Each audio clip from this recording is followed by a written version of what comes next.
Hi, my name's Patrick Foster. Thanks for watching this. I'm going to gradually attempt to document my method. I have a lot of questions on that because it's a pretty unorthodox method, but it's what works for me. It's very loose, very unstructured, or it seems that way. But to me, it leads to the paint evolving more over a process instead of just laying down a sketch and bringing that vision out. I can't function that way. I'll have headphones on, so they may rattle from time to time because I'm used to having music playing, especially in the early stages. I don't want to think, or I want to think as little as possible about what I'm doing. Be happy to answer any questions anybody has about it. This whole video thing's going to be evolving as I go along, so anything that helps, let me know. Thanks. I wanted to give a very short tour of where I work. Suspended overhead lighting. It's LED, glass table, palette, brushes, soaking, paints, mediums. Those are paints that are in use. And I have another rack down here, other stuff. But mainly this table is where I stay most of the time, between the table and this area, right in front of the canvas. These days, just for the sake of drying faster, I tend to use alkyds at this stage. I debated whether to do it today because I don't think I'm going to be able to work again today, so the drying time doesn't matter to me.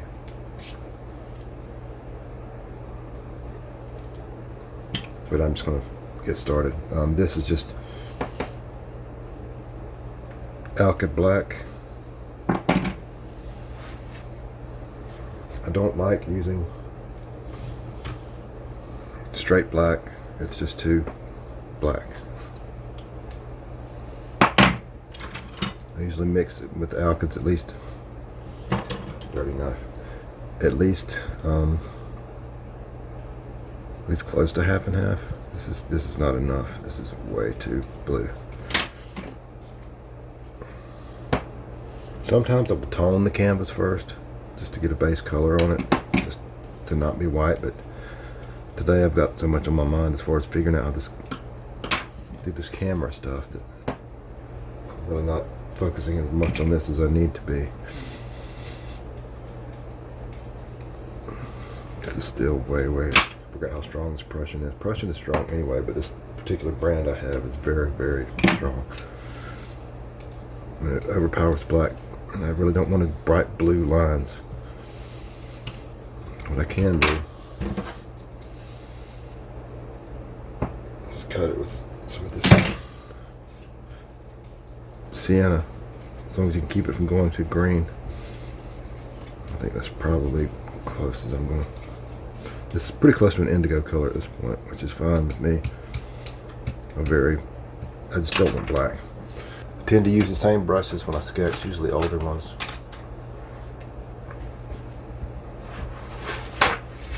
I usually use older ones, and when I first start especially, I try not to use solvent very often, but this is kind of the very early stages I do. Oh man, forgot.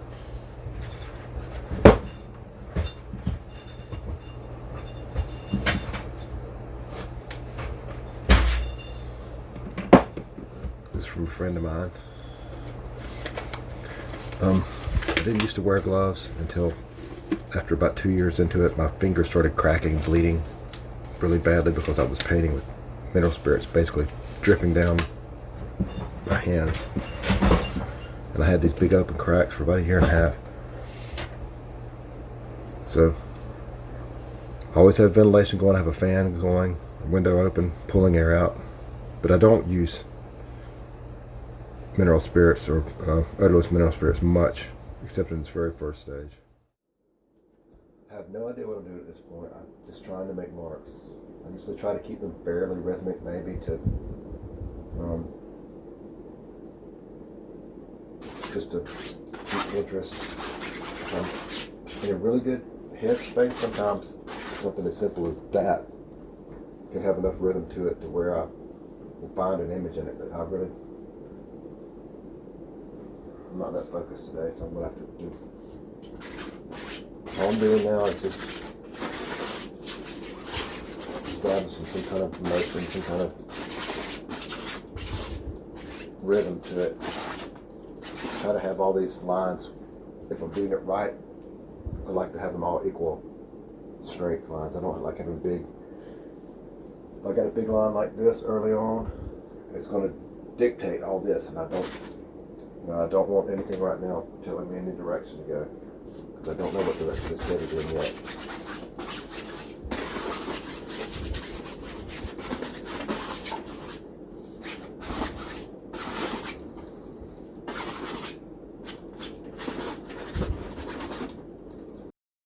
I'm not looking for figures or anything at this point. It's more trying to dictate the scale. If I have these big chunks here, it's going to be different pictures than if I have these small lines where I could scale the figures maybe this big instead of a huge close-up. And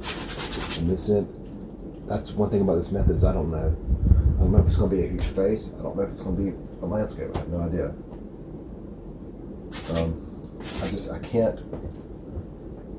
I can't paint with a structured idea in my head when I start, because it will freeze up and it will look like I'm trying to copy a painting or look like a cartoon. And to me, this is the fun part. In a few minutes, when I finally start getting more stuff established, when I can see a story and let that evolve, that's the whole point of painting to me. I'm going to try to shut up for a minute and try to do a little bit of work on this. When I get a little farther into it, I'll use less thinner. So I can look on the screen now and I can see that this is way too dominant, this direction going this way. So sometimes I'll just have to flip it over and just to kill that.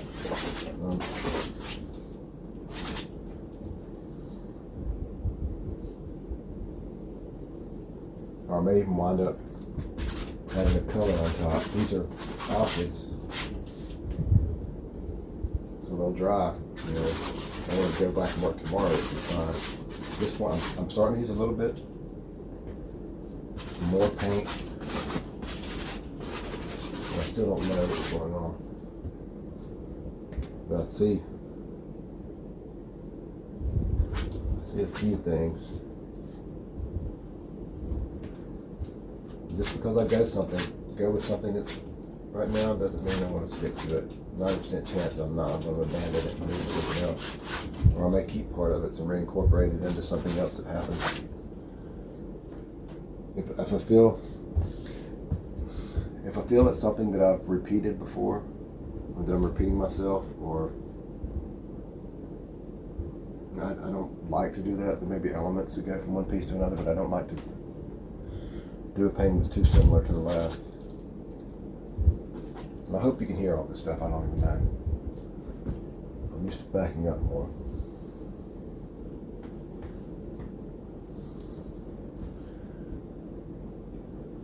If the first part of this audio sucks, I apologize.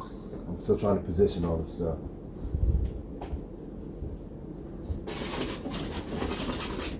This is probably a better setup than what I just had.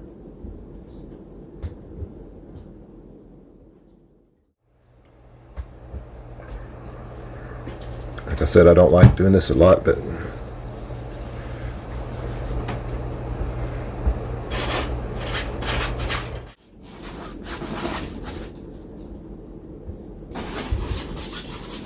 not talking a lot now because I'm not thinking.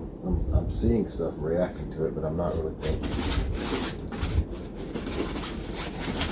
I think what I do is, like at this point, sometimes I'll go in tighter in sections and try to see if that triggers something. This is not interesting right now. I'm not really going to focus on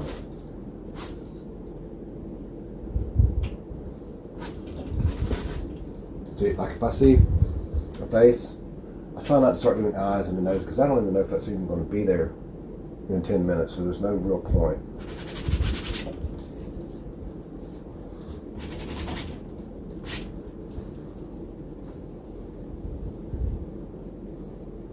The good thing about painting like this is I'm starting to see too many directionals this way, which I do like. But what I'm trying to do, the good thing about painting this way is that even if it's nothing like you thought it's going to be, all this adds up. All these are layers that feed through the other layers most of the time, or at least they're going to influence the layers on top. Don't know that I'm going to carry it much further than just this stage. This is the stage, I would say, putting clouds on the canvas, and then later you pick out the story. It's a little bit more involved because you're adapting and you're the one making it. But I'm starting to sense a scale in this piece. And I'm missing some stuff because I'm talking so much, but it's the whole point of the video, I guess. But I think, yeah, I'm starting to see some figures that are the same size, so they relate to each other. So they seem to be in the same space. And maybe another one in the background. I still don't know. I'm trying to get you in my head as much as possible. I see a wing here, like a wing on the back of that one. I see one halfway wrapped around this figure. I see another figure in the background. This one's kind of hunched over. Those things are in my head whether I vocalize them or not, or realize it. They stay beneath the surface and they influence what else I do. I'll adapt the rest of the surroundings to fit these figures. It's all a matter of what solidifies first. Okay, like up here, I like this, but I'm seeing that, I'm thinking if I darken behind that, and push that element forward a little bit, it'll react to these, to the foreground a little more. Also see there's not much going on down here, so I need to decide if anything's going to happen down here. And I'm seeing the direction of these lines, and sometimes I'm trying to counter these to bring the eyes back into the picture. So some of these lines won't be here.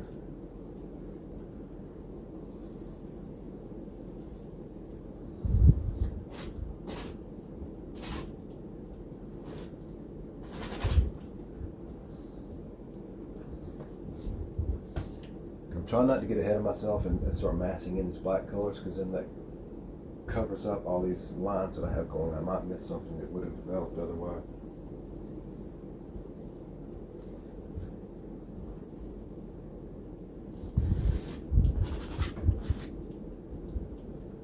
Still using same brush. It's just a cheap Michaels brush. It's a filbert. I use mostly filberts. Since I didn't say anything before, this is a Michaels Level 3. I mean, I know they're not the best canvases. They're not professional. They're perfectly fine. But I know they're kind of frowned on because you're not stretching your own canvas, and it's not quite as thick as top grade. But I really don't have time to sit and stretch canvases. I barely have enough time to paint. I would not buy the level 2 or the level 1 canvases, because if you paint at all, if you use any amount of paint or any amount of pressure, this right here is just going to sag. It's going to flop. Some of them I've even put the brush through them, especially the cheapest ones. Please don't bother to buy them unless they're just. Even this is level 2, but these are some that I use. This is just about as cheap as you can get.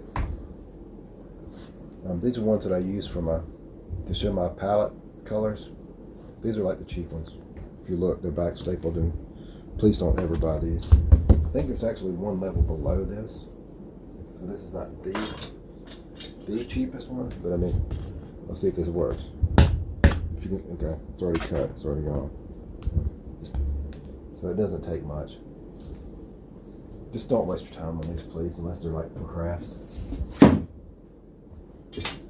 These, if they sag later on, what I will do, if I really need to, is just cut this off the edge and just mount it on a board. I'm not that worried about it. Like I said, I've got over 300 paintings. They're not going anywhere. They're selling, and I'm thankful. They really are. I mean, but I've got so many that I can't focus on spending $200 on a canvas that might not sell. This way the prices I sell at are pretty crazy cheap compared to normal studios. Like this piece at the present time would be $450, I think, maybe $475. But I mean, in a studio this size would be, I'd have to charge at least $1,000 just to make, just to make anywhere near $450. This way I can keep painting, and it gives people a chance to buy some art they might not otherwise be able to buy. And the layaway and everything, that usually, whatever, I'm trailing off because I'm trying to think. Okay. I need to stop for just a minute and look at it, so I'll try to talk while I'm looking. Let me see. Let me show some of the supplies. These are the. See if I'll get it to focus. These are the alkyd oils that I use. They're fast drying. I don't use them except in the very early stages, and once I switch to oils, you don't go back to these because it'll screw it up if you put these on top of regular oils. They'll crack or they'll peel. But these I'll use sometimes just by themselves and thinner on the first layer when I'm doing all this, and then I'll gradually add oils into them until it's 50-50, and after a point I start using only oils on the top, the last half of it. I don't paint in layers like glazing. Just so you know, I try to bring out these mediums as I use them instead of just trying to bring them all out at once and confusing you. But right now, this is what I use. This is what I was squirting into the paint. So there's just this is all it is. It's reversed, but it's just odorless paint thinner, mineral spirits. That works with alkyds or oils, but it breaks down the paint film, so it's not something you want to use all the time. There are other mediums that do that. This is just because I want it almost, not ink-like, but very, very thin at this stage. These alkyds dry fast anyway, really fast, but Prussian blue is also a really quick color to dry. So you've got to use all this up or scrape it off. You don't want to leave it on your brush forever. I separate, I usually do. The brushes I use for alkyds, I usually designate somehow, like I put the stripe on it so that I can I soak them as soon as I'm done using them. Because if you leave them out for even an hour or two and the paint gets up here, they're done for. So I'd rather ruin the 2 or 3 brushes that I have marked for these than to start pulling out regular brushes, which I did for this, but this is a Michaels brush, so I'm not concerned about it. Okay. Hi. Actually, looking at this, I can actually see a smaller version of this, which I usually step way, way back. I haven't done it a lot because I don't want you to lose audio. But there's a lot of blank space here where nothing's going on. I've got to decide if that's part of it or if I want it to not be part of it. But right now, I'm way, way too close. So if you lose audio, I apologize. I've got to step back for a minute or two. I'm back. Okay, I'm seeing some things I want to bring out, but these directionals here are so strong that I've got to find a way to counteract them if I'm going to do that. Because I'm afraid that if I outline these figures to separate them at all, that it's going to leave these lines, and your eyes are going to go straight off the canvas. And I'm trying to lead you into the picture, even if I don't know what it is yet. I don't want it to be flawed that way. See, now I've reinforced that, so that's wrong. I don't feel like that at all. Probably sign just abandon that and move on. If it comes back later, it'll come back. I'm not worried about it. So I'm just disregarding that to an extent. Moving on. That happens a lot. So you can't, if you work this way, and I don't know anyone that does, but if you were to work this way, the key is to not get committed to any of this until way, way later on. I would say never get committed to it. There's always something that could come up and change the whole thing. At this point, I feel like I'm losing some of the stuff that I did before. I'm hoping it'll work it because something else will come out. I really don't like that though. That's too. I don't like this heaviness here. It's kind of hurting my eyes too.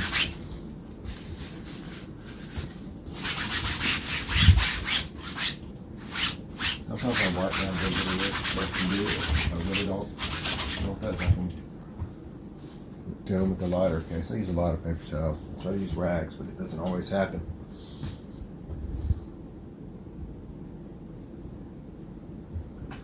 I don't see a whole lot going on that I want to follow up on, so I'm just going to continue to make some noise on the canvas. Kind of what I call it. Like static on the TV screen. Finally you see something. Stare at it long enough. Chemicals help, but I don't do that anymore. Ever.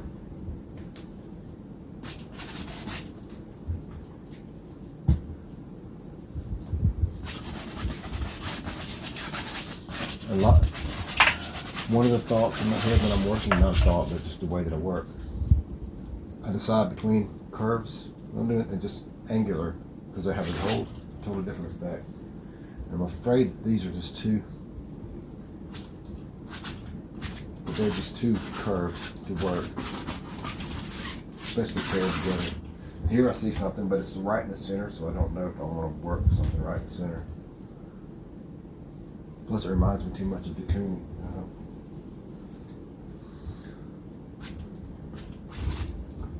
Sometimes the best thing to do is just go in and make some small marks and see if it builds something. If you have a blank space like this, you can't find anything in it with your eyes. It's just not going to happen at all. I'm going to change this one for a second.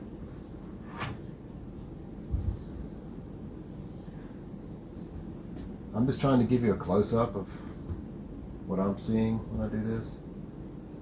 It's a lot more detailed than it looks like on the small camera. And I can pick up on really, really small stuff. Like these little tiny lines, any of this I can pick up on. Matter of fact, I'm about to switch to a smaller brush, I think, just to get in. Another thing I can do to differentiate the new lines from the old lines on this is I use black and blue for these. Sometimes I'll go in and just add a hint of red so I can create some difference, difference in the color shades.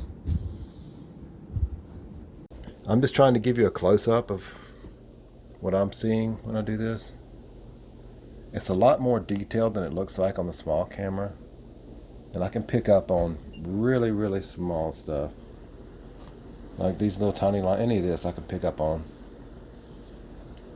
Matter of fact, I'm about to switch to a smaller brush, I think, just to get in.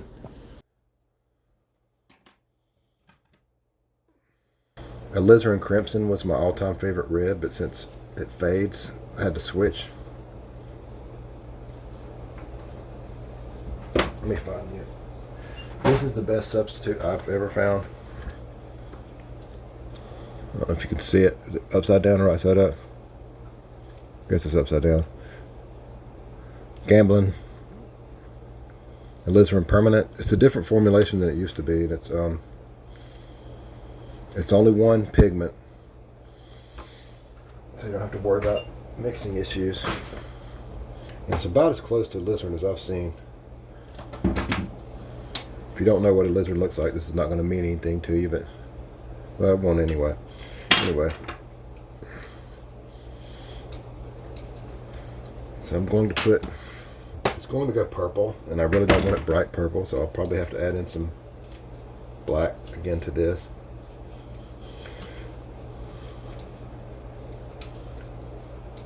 And if you have enough brushes, and I do, luckily, I keep these soaking in safflower, if I didn't mention it before. So when I use them, I have to wipe them off. They never really dry, which is an asset. So you don't have to clean every time. You clean them off a little bit, but you don't get them sparkling clean. They just stay soaking. But what I usually do if I have enough like this is just go ahead and switch brushes. And I have, not that one. This brush, I'll have this set aside. I've got a tray over here where I put nothing but the brushes that I'm using right now. You can't see it, I'll show it later if I have to. That way I don't wind up with half blue, half red. I have distinct. I'm just going to pick up some of the color. It's going to pick up some of the color anyway.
Okay,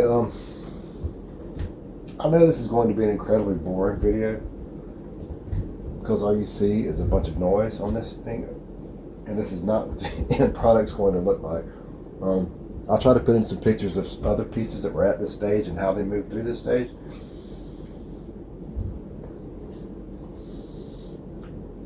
I want to establish all these lines here so that if I go over with some other color later and it's transparent, as long as it's not completely opaque, I can see some of this stuff and I can choose what to bring out. But if I don't have this skeleton on there, you know, if it has no backbone, if there's no frame to hang the image on to pick it out, then it doesn't work because I don't have an image in my head to put on the canvas. A lot of dead space over here.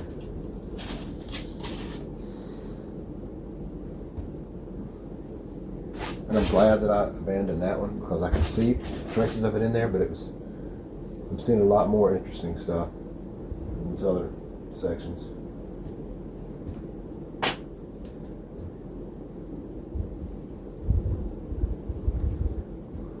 I don't like going in small detail and stuff, but just see some stuff that I can bring out later. I really don't want to get committed to it though, because I don't see enough of the rest of the image. I do see a figure here, a different figure. I kind of still see one down here, but their poses are similar to ones I've used before, so I don't know. If I'm paying attention, I can tell when I'm getting too close in working on stuff, getting all tight when I shouldn't be worrying about that part yet. I just think there's not enough on here yet. A lot of these pieces, when I get them at this stage and I let them rest for a couple of hours, I can walk by them and start seeing images. I see some now, but like I said before, I don't like getting committed to these images until they're at a stage where I can deal with them better.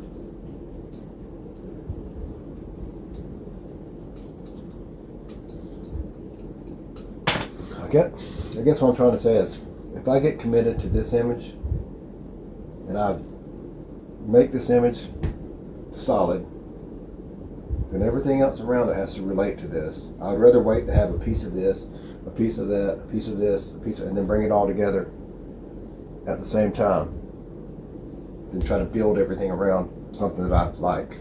I like that face, so save that face and make everything that doesn't work. It never works, ever. Not for me.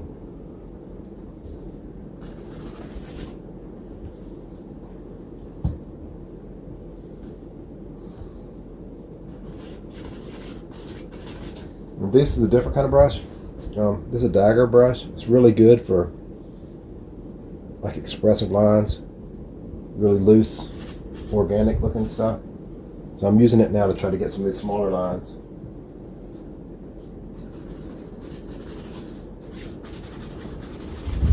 I don't want to use a tiny brush now because then you get in and start doing this. And I try to stay back as far as I can when I paint. I use the biggest brush that I can use to accomplish what I need. I mean, I'm saying some helpful things, but it's interspersed with like 5 minutes of me wailing on a canvas. So, I don't know. It helps a little, maybe. The 9-inch nails here. Main reason I've got headphones on is because I don't want to get dinged by YouTube if I post this thing, because I'm in music in the background, and it makes it harder to hear anyway.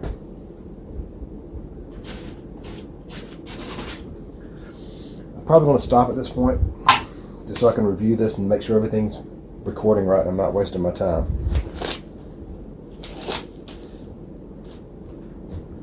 Thanks for watching.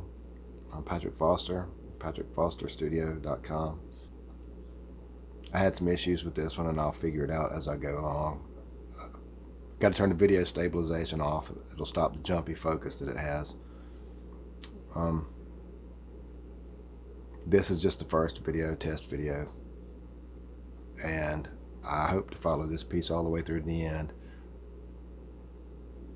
Let me know if there's anything you want to see. I will post these on YouTube and on my website as well. That's about it, I guess.